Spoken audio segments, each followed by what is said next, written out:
Alléluia, soyez bénis, cher peuple de Dieu. Recevez la grâce du Seigneur. Ce mois de juin, notre thème est Dieu. Dieu. Genèse chapitre 1, le verset 1. Au commencement, Dieu. Dieu créa les cieux et la terre. Voilà, tout commence par Dieu. Il n'a pas de commencement, il est le commencement. Il n'a pas de fin, il est la fin. Il est le commencement et la fin. Amen. Et c'est lui le créateur de toutes choses.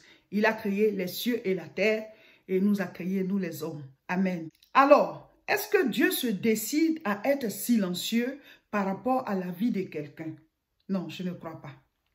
Dieu ne peut pas se décider à se taire par rapport à ta vie et tu souffres et il ne dit rien. C'est comme s'il prenait plaisir, tu lui poses des questions, tu cries à lui, il ne réagit pas et Dieu est silencieux. Non, non, non. Dieu ne fait pas ça. Dieu ne fait pas ça. Souvent, certaines personnes disent, ah, je voulais me marier, j'ai interrogé Dieu, il n'a pas répondu. J'ai prié, Dieu n'a pas répondu. Moi, je vais vous poser une question. Quand quelqu'un ne répond pas là, ça ressemble plus à non ou bien à oui. Quand quelqu'un ne répond pas, ça ressemble plus à non ou à oui. Répondons à cette question. Si tu veux te marier, tu as interrogé Dieu. Dieu est en silence. Il n'a pas répondu. Le silence de Dieu. Depuis tu pries, Dieu dit rien. Mais ça ressemble plus à non ou bien à oui. Ça ressemble à non. Souvent, Dieu vous a déjà parlé et vous insistez. Pourtant, lui, il a déjà donné la réponse. Ou alors, la réponse est dans la Bible. Et il sait que tu sais. Ça, là, tu ne dois pas le faire. Cette direction, tu ne dois pas la prendre. Celui-là, tu ne dois pas te marier avec lui. Celle-là, tu ne dois pas te marier avec elle. C'est déjà écrit. Et tu l'interroges. Il ne va pas répondre. Parce qu'il a déjà répondu et tu le sais. Il sait que tu connais la loi, là. Tu connais la parole, là. Mais comme la personne te plaît, toi, tu veux aller de ce côté. Oh, Dieu, lui, l'a déjà vu devant. Pourquoi il t'a dit qu'il ne faut pas prendre cette direction-là? Lui, il l'a déjà vu. Il a vu les hommes défiler sur la terre. Il sait ça là où ça va terminer. Vous savez, souvent, tu prends une voiture, tu veux aller quelque part. Ça peut démarrer maintenant. Hein. Mais à cause du carburant qui n'est pas beaucoup assez dedans, tu ne vas pas arriver où tu vas. Mais il y a des gens qui disent, ah, dès l'instant où on démarre, déjà, on va prendre. Ça va te laisser en route. Et c'est arrivé en route, là, maintenant, tu vas pleurer. Parce qu'il n'y avait pas assez de carburant. Il y a des choses, des relations que vous commencez. Dieu voit que ça, là, carburant n'est pas beaucoup par rapport à ceci, cela. Et il te dit non. Ou alors, dans la parole, il t'a déjà dit, ne pousse pas telle personne, ne va pas dans telle direction. Mais toi, comme ton cœur s'est attaché là, tu vas obligatoirement, voilà, poser la question à Dieu. Donc, il ne te répond pas. Tu dis que oui, Dieu est dans le silence. Quand Dieu est dans le silence là, soit parce que tu vis mal. Donc, il répond, mais c'est toi qui n'entends pas. Ou alors parce qu'il a déjà répondu, tu as déjà la réponse. Mais toi, tu insistes pour poser la question. Donc, qu'est-ce qu'il va encore te dire? Sinon, Dieu ne peut pas se décider à rester dans le silence et puis nous dire rien. Il dit, celui qui me cherche va me trouver, que je me laisserai trouver par celui qui me cherche. Dieu ne va pas en dehors de sa parole. Dieu ne va pas en dehors de sa parole. C'est ce qui est écrit là. C'est en fonction de ça que Dieu marche. Amen. Donc, Dieu ne peut pas se taire sur nos problèmes. Mais toute la race humaine souvent croit qu'il y a des temps où Dieu se tait. Même David a cru cela. Psaume 22, verset 2. Mon Dieu, pourquoi m'as-tu abandonné? Et t'éloignes-tu sans me secourir, sans écouter mes plaintes? Mon Dieu, je crie le jour et tu ne réponds pas. La nuit et je n'ai point de repos. Pourquoi? Pourtant, tu es le Saint. Tu sièges au milieu des louanges d'Israël. En toi se confiaient nos pères.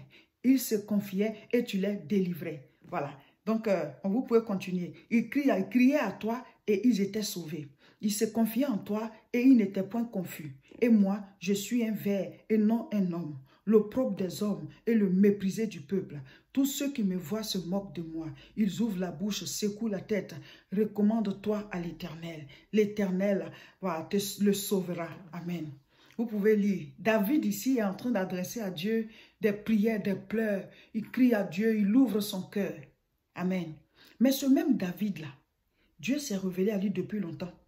Quand il était jeune berger, le Seigneur l'a utilisé pour tuer des lions et des ours. Ce même David-là, Dieu l'a utilisé contre Goliath. Ce même David-là, Dieu l'a établi roi en Israël. Pourquoi aujourd'hui il dit qu'il crie, Dieu ne répond pas? Parce que David a péché. Il a commis un péché très grave. C'est nous-mêmes qui fermons la bouche de Dieu. Cette complainte que David est en train de chanter, en train de prier, pleurer devant Dieu là. Est-ce qu'il faisait ça au moment où il était derrière les moutons? L'Éternel est mon berger, alléluia, je ne manquerai de rien. Ça, c'est l'un des psaumes de David. Je lève les yeux vers les montagnes, d'où me viendra le secours. Le secours me vient de l'Éternel, qui a fait les cieux et la terre. Ça encore, c'est un psaume de David. Donc, il sait que l'Éternel, chaque fois que tu lèves les yeux vers les montagnes, l'Éternel te secourt. Mais pourquoi est-ce que maintenant il dit que Dieu ne lui répond pas? Parce que David a péché. David a commis quelque chose de grave. Et Dieu, là, il n'a pas de chouchou. Il t'aime, hein, mais il te dit, marche dans mes voies. Parce que Dieu est saint, saint, saint. Si tu ne marches pas dans ses voies, il se retire de toi. Parce que ce n'est pas à cause de toi qu'il va détruire sa sainteté. Tu dois te purifier afin d'avoir accès à la présence de Dieu. Donc, pourquoi Dieu est silencieux? Dieu n'est pas silencieux, c'est toi qui n'entends pas sa voix. Donc, le péché de David a empêché maintenant la voix de Dieu de l'atteindre, a empêché la main de Dieu de l'atteindre. Sinon, Dieu n'est pas silencieux, mes frères, mes sœurs. Chaque fois qu'on invoque Dieu, il répond parce que lui-même, il a dit, invoque-moi, je te répondrai. Pourquoi Dieu ne va pas te répondre? Pourquoi? Mais peut-être que toi, tu es empêché de l'entendre. Tu es empêché de le voir. Alléluia. Je vais lire encore un autre passage. Ésaïe 59 à partir du verset 1. À plusieurs reprises, on a utilisé ce verset-là. Donc, Ésaïe 59, verset 1. Non, la main de l'Éternel n'est pas trop courte pour vous sauver, ni son oreille trop dure pour vous entendre. Mais ce sont vos crimes qui mettent une séparation entre vous et Dieu. Ce sont vos péchés qui vous cachent sa face et l'empêchent de vous écouter. Car, verset 3, car vos mains sont souillées de sang et vos dents de crime et vos doigts de crime. Vos lèvres profèrent le mensonge. Votre langue fait entendre l'iniquité. Nul ne se plaint avec justice, nul ne plaide avec droiture. Ils s'appuient sur des choses vaines et disent des faussetés. Ils conçoivent le mal et enfantent le crime. Vous voyez? Donc Dieu, il a en horreur tous nos comportements là. On est là, on en veut aux autres, on leur en veut, on les attaque, on crée du mal autour de nous, on crée le mal partout, dans nos maisons, dans nos familles, là où on travaille. Et après, on crie à Dieu, on veut que Dieu nous exauce automatiquement. Mais il dit que ce n'est pas parce qu'il n'a pas envie de t'exaucer, hein. Mais il dit, non, ce n'est pas parce que sa main est trop courte pour t'atteindre, ni ses oreilles trop dures pour t'entendre. Mais ce sont vos crimes, ce sont vos crimes. C'est nos crimes là qui mettent une séparation entre Dieu et nous, qui font qu'il ne peut pas nous atteindre. Donc quand il vient, il y a une barrière. Dieu est saint, il ne peut pas aller au-delà de ça. Tu dois d'abord te purifier et cette barrière la quitte et Dieu il a accès à toi. Et maintenant tu dois entretenir cette nouvelle vie que tu as reçue, cette vie de sanctifier, cette vie de restaurer, cette vie voilà, de celui qui a été repositionné. Tu dois demeurer, mais tu dois retomber encore dans la boue. Tu te laves, tu reviens, tu retombes dans la boue, tu te laves, tu reviens. Et après tu dis que mais Dieu, il ne m'écoute pas, il ne me répond pas. Lui, il a répondu, c'est toi qui n'as pas entendu. Dieu a fait déjà quelque chose, toi qui n'as pas vu. Dieu ne reste pas sourd à nos cris. Dieu ne reste pas sourd, mes frères, mes sœurs. Alléluia.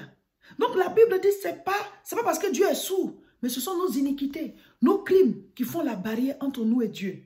Donc c'est à nous de choisir, de marcher selon les voies du Seigneur. Ce n'est pas à Dieu de t'obliger. La Bible est écrite, elle est là. Mais c'est à chacun de nous de prendre la décision. Vous le savez, ce n'est pas Dieu qui va te pousser à vivre dans la sanctification. Hein. C'est toi qui prends la décision. Je vais lire là, le passage, vous allez voir. C'est à chacun de prendre la décision. Dieu lance l'appel et chacun décide d'appliquer ce qu'il a dit. Quand tu appliques, mais le niveau de Dieu grandit en toi, la révélation de Dieu grandit en toi, facilement tu vas écouter la voix du Seigneur.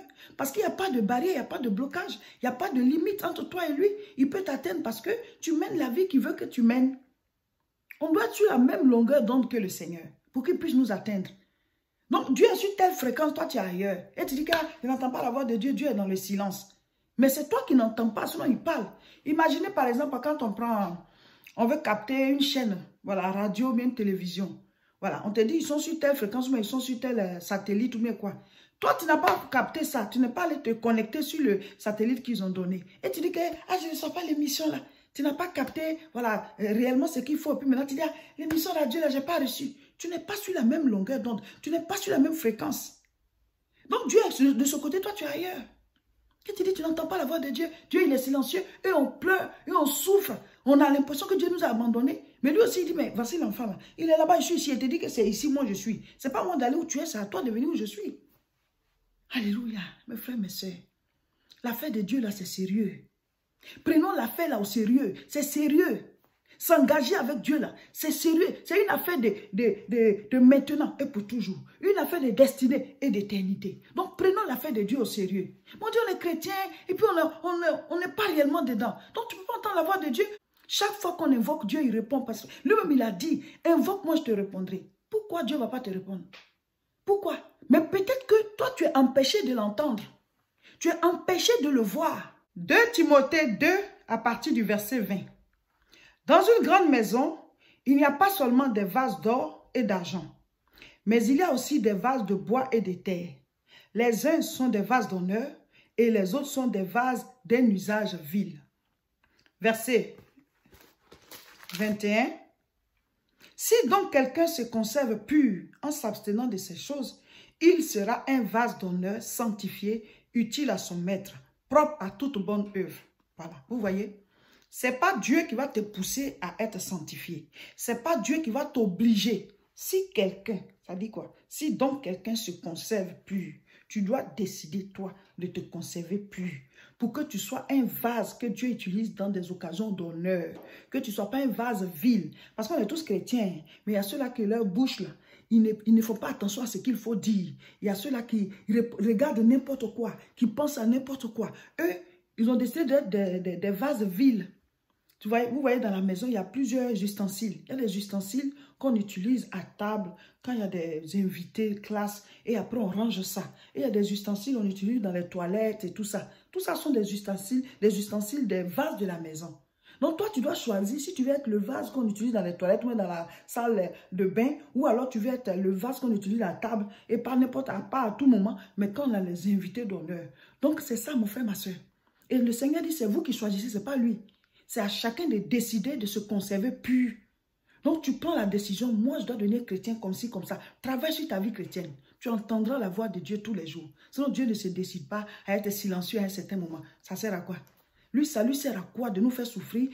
On crie puis il entend, il n'écoute pas. Ça lui sert à quoi? Mes frères, mes soeurs, c'est à nous de chercher à nous maintenir dans la présence du Seigneur afin d'entendre sa voix régulièrement et d'avancer selon sa voix. Voilà, c'était l'édification du jour.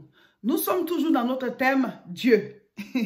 Et on va en parler durant tout le mois de juin. Nous sommes l'église La Moisson de France. Nous prions à Tourcoing. C'est tous les dimanches à partir de 10 h. Voici l'adresse. Rejoignez-nous. Ce sont des cultes glorieux où le Saint-Esprit est en action.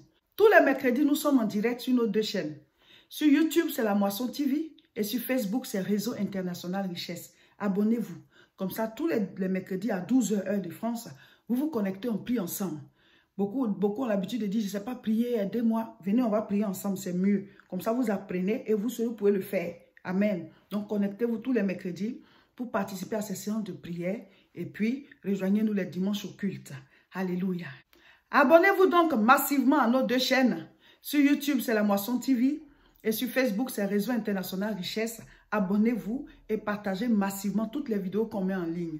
Et il faut recommander nos chaînes autour de vous pour que les gens puissent venir se connecter et prier pour grandir dans la foi. Il y a trop de gens qui ont des problèmes spirituels. Aidez-les à trouver la voie du Seigneur. Amen.